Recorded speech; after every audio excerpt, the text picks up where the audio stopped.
హనుమాన్ల గుడి లేని తండానన్న ఉండొచ్చు, గూడెమన్న ఉండొచ్చు, ఊరన్న ఉండొచ్చు, కానీ ఇందిరమ్మ ఇల్లు లేని ఊరు లేదు. నేను గుండె మీద చేసుకొని నేను చెప్తున్నా. ఈడ వేలాది మంది వచ్చారు. నేను సూటిగా బీఆర్ఎస్ కి సవాలు విసురుతున్నా. ఏ ఊర్లో నువ్వు డబుల్ బెడ్రూమ్ ఇల్లు కట్టినవో బిడ్డ గానే నువ్వు ఓటు అడగాలి. ఏ ఊర్లో నేను ఇందిరమ్మ ఇల్లు కట్టినో గా ఊర్లో నేను ఓట్లు అడుగుతా. నీకు డిపాజిట్ వస్తే నా పేరే మార్చుకుంటా. మీద బతుకా కేజీ టు పీజీ ఉచిత విద్య ఇస్తాని, ఉద్దర్నాపూర్లో మునిగినోళ్లకు ప్రభుత్వ ఉద్యోగం ఇస్తాని నోరు తెలిస్తే అబద్ధాలు చెప్పి ఇవాళ మేము పనిచేస్తుంటే కాళ్ళల్లో కట్టబెట్టి అడ్డం పడి మా పాలమూరు అభివృద్ధిని అడ్డుకుంటావా? మా పాలమూరు బిడ్డలు మంచోళ్లే. మట్టి పని, తట్ట పని, పార పని, పలుగు పని అన్ని పనులు చేస్తాం. అడ్డం వస్తే నీ పని కూడా చేస్తాం. మేం తవ్విన గోతుల్నే మట్టి తీసుడే కాదు బిడ్డ, పండబెట్టి మట్టి కప్పేది కూడా మా బిడ్డలకు తెలుసు. నువ్వు అనుకుంటున్నావేమో ఈ జిల్లా ప్రజల అమాయకులు 2009లో మోసం చేసినట్టే మళ్ళోసారి మోసం చేద్దాం అనుకున్నావని. నిన్ను మొలక కూడెత్తనీయం బిడ్డ. ఈ జిల్లాల ఈ వేలాది మంది సాక్షిగా పాలమూరు బిడ్డగా చంద్రశేఖరరావు రాసి పెట్టుకొని డైరీలో పాలమూరు జిల్లాల నీ జెండాన ఎగరనీయం, గద్దెలు దిగాలే, దిమ్మెలు గూలాలే. ఈ పాలమూరు గడ్డ మీద నీ గుర్తు అనేది ఇక మర్చిపో. నీ గుర్తు, నీ ఎమ్మెల్యే అనేది గతమే. భవిష్యత్తులో ఒక్కరిని కూడా గెలవనియను. ఇవాళ ఈ బిడ్డలకు అన్ని కష్టాలు తీరవడానికి ఈ వేదిక మీద ఉన్న మేమందరం ఉన్నాం. నేను అడుగుతున్నా మా అక్కల్ని, అక్క ఇలా రేషన్ కార్డు అంటే ఒక్క నా కొడుకన్నా వలికిండా? ఇల్లు అడిగితే ఎవడన్నా కనిపించిండా? సన్న బియ్యం ఎప్పుడన్నా ఇచ్చిర్రా? ఉచిత కరెంట్ ఎప్పుడన్నా ఇచ్చిర్రా? ఇంటికి బస్సులలో ఆడబిడ్డలు పోతే ఎప్పుడన్నా వాడు ఉచితంగా ఓ పండుగ పూట నాడు అమ్మగారింటికో లేకపోతే అమ్మవారి దర్శనానికన్నా అన్నారా? జోగులాంబ దర్శనానికి పోతే ఎప్పుడైనా బస్సులో ఉచితంగా పోయినరా? కురుమూర్తి జాతరకి ఎప్పుడైనా పోయినరా? మిడ్జిల్లో ఉన్న హనుమాన్ల దేవాలయానికి ఏమైనా ఊరుకోండి హనుమాన్ల గుడికి పోతే ఎప్పుడైనా ఉచితంగా పోయినరా? మరి ఇవాళ నేను అడుగుతున్నా, రేవంత్ రెడ్డి నువ్వు ముఖ్యమంత్రి ఏం చేసినావని. బిడ్డ రాసుకో.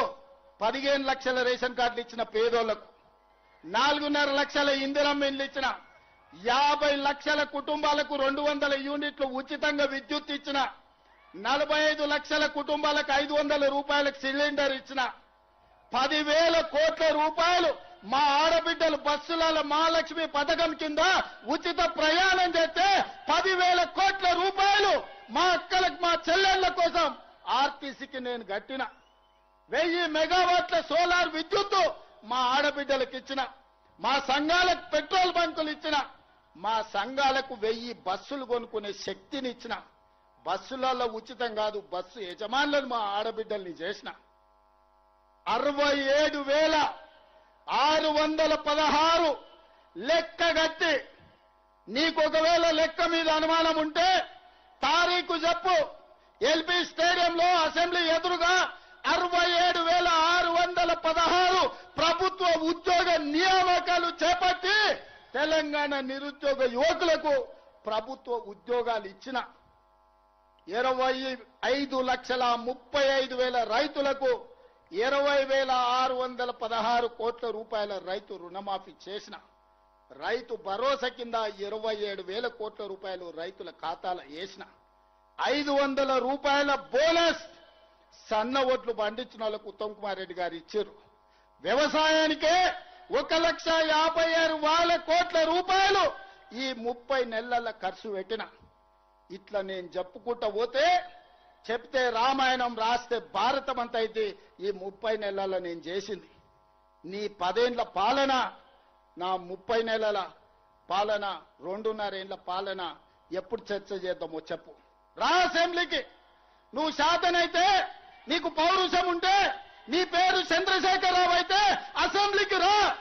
నీ 10 ఏళ్ల పాలన మీద, నా 2.5 ఏళ్ల పరిపాలన మీద చర్చ చేద్దాం. ఓవేళ చర్చలో ఓడితే అక్కడికక్కడ నేను క్షమాపణ చెప్తా. లేకపోతే నోరు మూసుకొని ఆ ఫామ్ హౌస్ లో బోర్ల బొక్కల వండుకొని నిన్ను అడిగినోళ్ళు లేదు, నిన్ను వాటిసుకున్నోళ్ళు లేదు. తాడు బొంగరం లేని వాళ్ళని ఇద్దరిని బిల్లా రంగల్ని ఊరి మీద వదిలేడు. వాని మీద వీని మీద వాడి ఇద్దరికి నమ్మకం లేదు. ఈయన పొద్దుగాల ప్రెస్ పెడితే ఆయన సాయంత్రం ట్విట్టర్లో పెడతాడు. ఈయన సాయంత్రం అది పెడితే ఇంకొక ఆయన గుడికాను బడికాను ఫోటో దిగుతాడు. మీకే పొంతం లేదు. మీరు మా గురించి మాట్లాడేది. ఇవాళ ఆయన ఉత్తమనకు లెటర్ రాసిండు. ఆ లెటర్ చదివితే ఇక నాకు నవ్వాలనో ఏడవాలనో కావాలి. 10 ఏళ్ళు ఏడ్చినావు కాబట్టి ఆ కాళేశ్వరం కూలిపోయి ఈరోజు 1,00,000 కోట్లు గోదావరిలో గడిచిపోయినాయి. మళ్ళా మాకు చదువు చెప్పనికి పోతుండు, సన్నాయి శుద్ధులు చెప్తుండు. నీ అంత సన్నాయితో చదువు చెప్పుకునే దాంట్లో మాకు దాపరిచ్చిందని నేను అడుగుతున్నా. అందుకే మిత్రులారా, ఇవాళ వేదిక మీద నుంచి అటు గోదావరి జలాలలో జరిగిన అన్యాయాన్ని మహారాష్ట్ర ముఖ్యమంత్రిని అడుగుతాం కడుగుతాం, అవసరమైతే మెడలు వంచైనా గోదావరి జలాల మీద తుమ్మిడి ఎట్టి దగ్గర ప్రాణహిత చేవెళ్ల ప్రాజెక్టును కడతాం. ఖచ్చితంగా భారతీయ జనతా పార్టీ నాయకులు కూడా మీరు అనుకుంటున్నారేమో, తమాషా అనుకుంటున్నారేమో, మిమ్మల్ని ఆదిలాబాద్ మెదక్ అదే విధంగా నిజామాబాద్ కరీంనగర్ లో మీరు ఎంపీలుగా ఉంటాం అనుకుంటున్నారేమో. గోదావరి జలాల మీద మహారాష్ట్ర ముఖ్యమంత్రి దాగుడు మూతలు ఆడుతుండు. చర్చలకు రమ్మంటే రాకుండా పారిపోతున్నాడు. ఎన్ని రోజులు వారిపోతారు? మిమ్మల్ని ఊరు నుంచే తరిమే రోజు వస్తుంది. మర్యాదగా మహారాష్ట్ర ముఖ్యమంత్రిని చర్చలకు పట్టుకురండి. గోదావరి జలాల మీద తుమ్మిడేటి దగ్గర ప్రాజెక్టు కట్టి ఆదిలాబాద్ కరీంనగర్ నిజామాబాద్ మెదక్ వరకు రైతాంగ కష్టాలు తీర్వడానికి పక్క ప్రణాళికతో ముందుకు పోదాం. గోదావరి జలాల సమస్యను పరిష్కరించుకుందాం. ఇక కృష్ణానది జలాలు 60 ఏండ్ల నుంచి రావణ కాష్టం లాగా రగులుతుంది. 60 ఏండ్ల నుంచి రాయలసీమలతో కొట్లాడాలి, ఆంధ్రలతో కొట్లాడాలి, గుంటూరు గుడివాడతో కొట్లాడాలి. ఈ సమస్యకు శాశ్వత పరిష్కారం వద్దా? పరిష్కారం కావాలంటే చర్చలు చేయాలనా లేదా? ఇవాళ మనం మాట్లాడినప్పుడల్లా చంద్రశేఖరరావు దానికి అడ్డం పడతాడు. తిర్రి మాటలు మాట్లాడతాడు, ఎర్రి మాటలు మాట్లాడతాడు. అట్లెట్లా మాట్లాడతారంట. భగవంతోనైనా పక్క దేశంతోనైనా సమస్యలు ఉన్నప్పుడు చర్చలు చేయకుంటే ఎప్పుడైనా పరిష్కారం అయినాయా?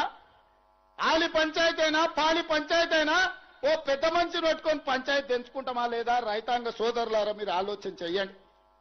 ఇవాళ ఎక్కడైనా ఏ సమస్యకైనా చర్చలు లేకుండా పరిష్కారం జరుగుతాయా? పక్క రాష్ట్రంతో నేను చర్చలు చేస్తా అంటే నా మీద బురద జల్లాలనే ప్రయత్నం చేస్తున్నాడు. నువ్వు బురద జల్లినా, తల కింది కాలు మీదకి చేసుకున్నా, నువ్వు పోయి సీసల తలకాయ పెట్టి సచ్చినా, పక్క రాష్ట్రంతో చర్చలు చేసి డిసెంబర్ లోపల పాలమూరు రంగారెడ్డి ఎత్తిపోతలకు 90 టీఎంసీలకు వాళ్ళ మీద ఒత్తిడి తెచ్చైనా కొట్లాడైనా ఆంధ్రప్రదేశ్ నుంచి ఎన్ఓసీ తీసుకొచ్చి పాలమూరు రంగారెడ్డి ఎత్తిపోతలకు 90 టీఎంసీల నీళ్లకు అనుమతి తీసుకొచ్చే బాధ్యత నాది. అదే విధంగా డిండి ప్రాజెక్టుకు 20 నుంచి 30 టీఎంసీలకు నీళ్లకు అనుమతి తెచ్చే బాధ్యత నాది. ఇవన్నీ చేసుకుంటూ ఉద్దండాపూర్ వరకు కావలసిన నీళ్లు ప్రాజెక్టులు సంవత్సరం తిరిగే లోపల పూర్తి చేయడమే కాకుండా రాబోయే 2.5 ఏళ్లలో జూరాల దగ్గర కొత్త రిజర్వాయర్ కట్టుకోవడం గాని, కర్ణాటక మక్తల్ సరిహద్దుల్లో బ్రిడ్జ్ కమ్ బ్యారేజీలు కట్టుకోవడం గాని, కల్వకుర్తి గాని, భీమా గాని, నెట్టంపాడు గాని, కోయిల్సాగర్ గాని, నారాయణపేట మక్తల్ కోడంగల్ ఎత్తిపోతల పథకం గాని, వీటన్నిటి మీద గ్రీన్ ఛానల్లో నిధులు ఇచ్చి ప్రాజెక్టులు కట్టుకునే బాధ్యత మనది. మిత్రులారా, అప్రమత్తంగా ఉండండి. దొంగలు వస్తారు, గోడ సాటును వస్తారు, గూడు పుటాని చేయడానికి వస్తారు. పాలమూరు జిల్లా బిడ్డలు అప్రమత్తంగా ఉండాలి. మన దగ్గర ఉన్న బిడ్డలు కూడా మనోళ్ళు కూడా సోయలేక దొంగలకు సద్దులు మోసేటోళ్ళు కొందరు ఉంటారు. ప్రతి ఊర్లో ఓడు ఉంటాడు. గట్లనే వనపర్తిలో ఒకైనా, మహబూబ్నగర్లో ఒకైనా ఆడొకడు ఈడొకడు మోపాడు. పాలమూరులో మంచి జరుగుతుంటే చెయ్యకపోయినా, సహకరించకపోయినా నోరు మూసుకొని ఉంటే మంచిది. చివరిగా ఒక్క మాట చెప్పదలుచుకున్నా. 94 నుంచి 2004 వరకు 10 సంవత్సరాలు తెలుగుదేశం పార్టీ అధికారంలో ఉన్నది. 2 సార్లు ముఖ్యమంత్రి టీడీపీ లైన్. 2004 నుంచి 2014 వరకు కాంగ్రెస్ పార్టీ అధికారంలో ఉన్నది. 10 సంవత్సరాలు 2 సార్లు కాంగ్రెస్ పార్టీ ముఖ్యమంత్రి అయిన 2014